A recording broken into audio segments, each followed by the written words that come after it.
Rama was known to be a very just and caring king. He said, "Oh Rama, I want justice. For no reason, an act of violence has been committed upon me." Sarvartha Siddha said, "Yes, I am guilty of the crime that the dog is accusing me of." So the court said, "What kind of judgment is this? Is this a punishment? The man is too happy."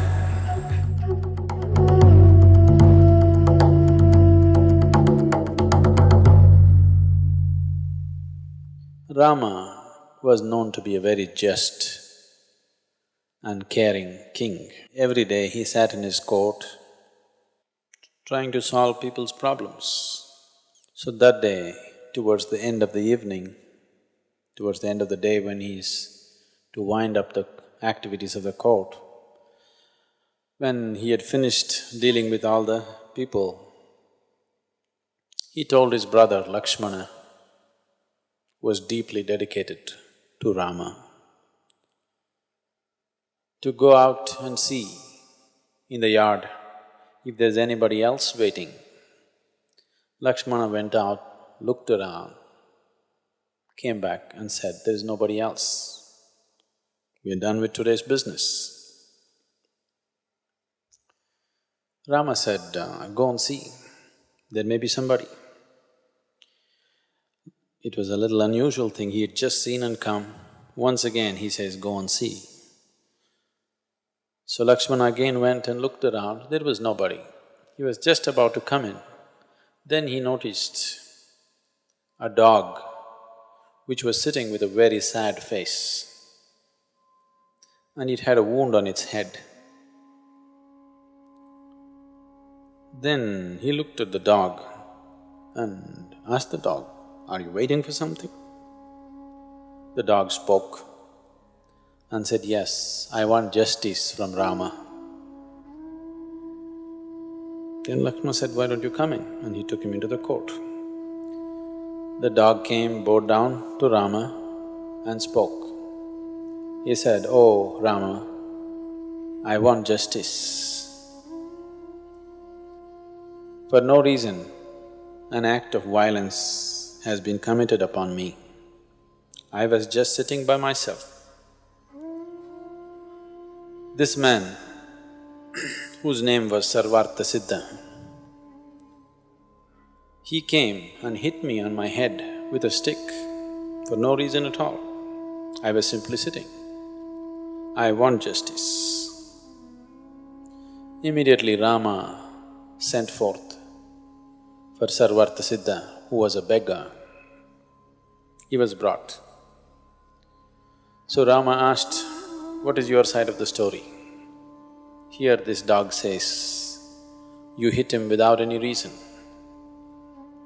Sarvartha Siddha said, "Yes, I am guilty of the crime that the dog is accusing me of. I was overtaken by hunger, I was angry, I was frustrated. This dog was sitting in my way, so simply for no reason, out of my frustration and anger, I hit this dog on its head.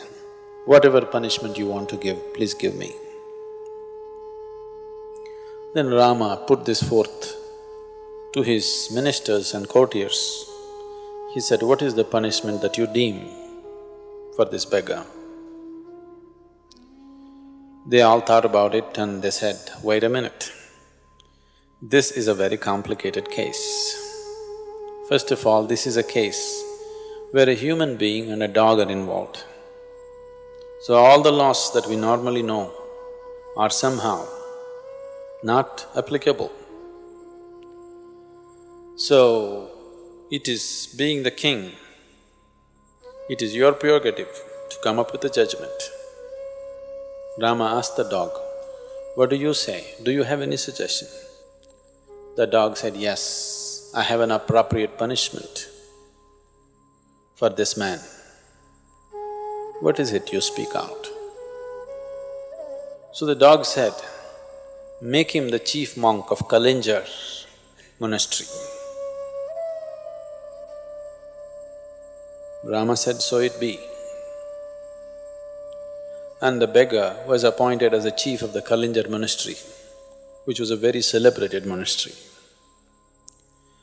So Rama gave him an elephant. The beggar climbed the elephant too, pleased with the punishment. With great joy, he rode off to the monastery. So the court said, what kind of judgment is this? Is this a punishment? The man is too happy.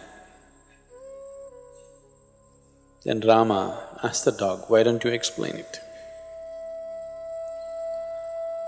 The dog said, in my previous life, I was the chief monk of the Kalinjar monastery.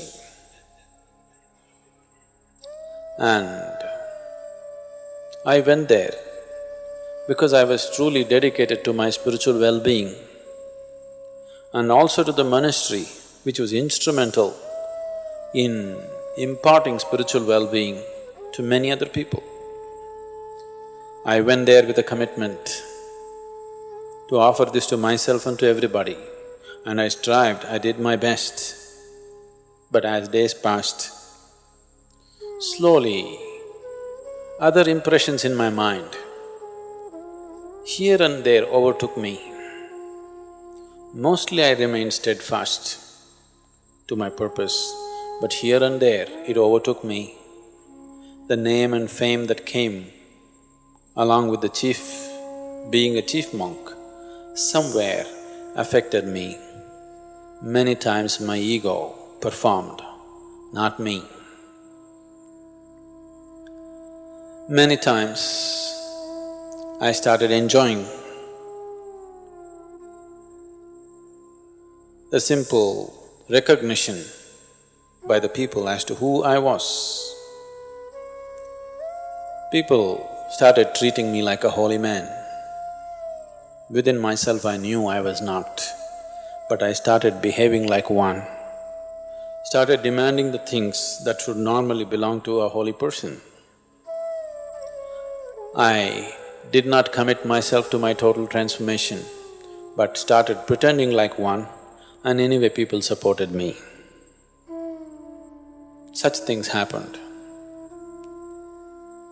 And slowly, my commitment for my spiritual well-being and the people around me slowly receded. Many moments I tried to bring myself back, but the overwhelming recognition around me, somewhere I lost myself. And this Sarvartha Siddha, this beggar, has anger in him, has ego in him, is capable of frustration. So I know he will punish himself, as I did. So this is the best punishment for him. Let him be the chief monk of Kalinja monastery. People bring enormous amount of punishment upon themselves, pain and suffering upon themselves. Not necessarily a life committed to evil. Life may be committed to spiritual well-being, life may be committed to many good things, but every day they choose and re-choose. They don't allow their destiny to take shape. They keep destabilizing themselves by constantly falling off and falling on, falling off and falling on. They will bring enormous trouble to themselves. Not because there's anything evil about them, simply because they don't allow life to form itself. It is like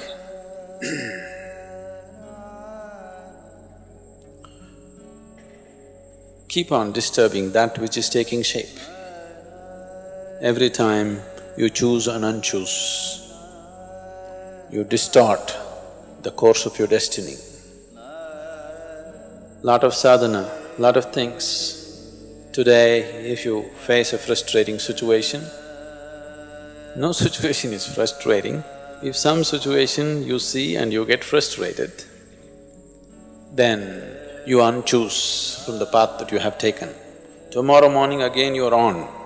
But by unchoosing yourself for a few hours, you have destabilized the formation of your destiny, the course of your destiny. A determined mind, a mind whose determination, a mind whose choice is permanent. Once you make a choice, you make yourself choiceless. Such a mind will allow the destiny to flow the way you have chosen. Sanatana Dharma. Sanatan means eternal, timeless. You can't call this a religion because